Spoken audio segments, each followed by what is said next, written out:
Okay, so this is entering a DF work order. Let's say we're going to, you know, inspect 169 Ellis Street. So we click on the order, okay, and then we're going to go ahead. Here's the address, the homeowner's name, the work order type, DF, order number, due date, and client. If you need to see a picture of the house, you can click on that. It expands the picture. Click again, it backs out. So let's go ahead and click start. Completed date, that's just today's date. You swipe to get to the next question. Change of address, just swipe.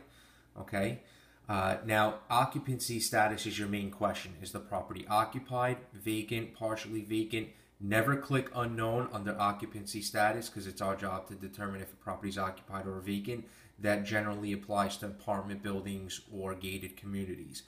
If you can't find a property, you can indicate it as bad address, but you have to let us know first that you can't find it and we'll look into it for you.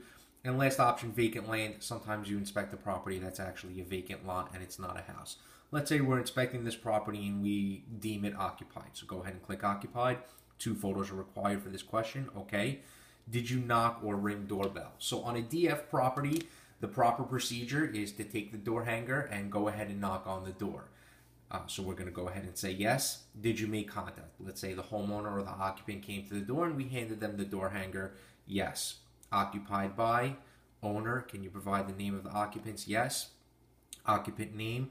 I don't recall off the top of my head. I hit back. It's there. Charlie Clark. Let's hit resume. Okay, so let's go Clark. Done. All right, verified by direct contact. Who'd you make contact with? Relative. Did you leave a card? Yes. Okay. Now that was the building description. 9 out of 10 orders will be pre-populated. If it's not pre-populated, go ahead and type it in whether it's 2-floor, 3-floor, color beige, green, blue, and so on. Number of dwellings. If a property is more than 1 unit, you can indicate that there by choosing the different number of units. We're going to leave this one as 1 and click next. For sale by, not for sale.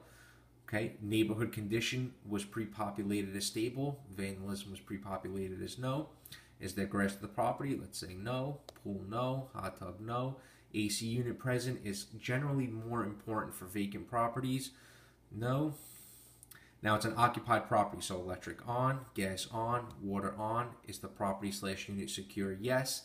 Exterior condition good. Any doors or windows boarded? No. Brings us up to the comments.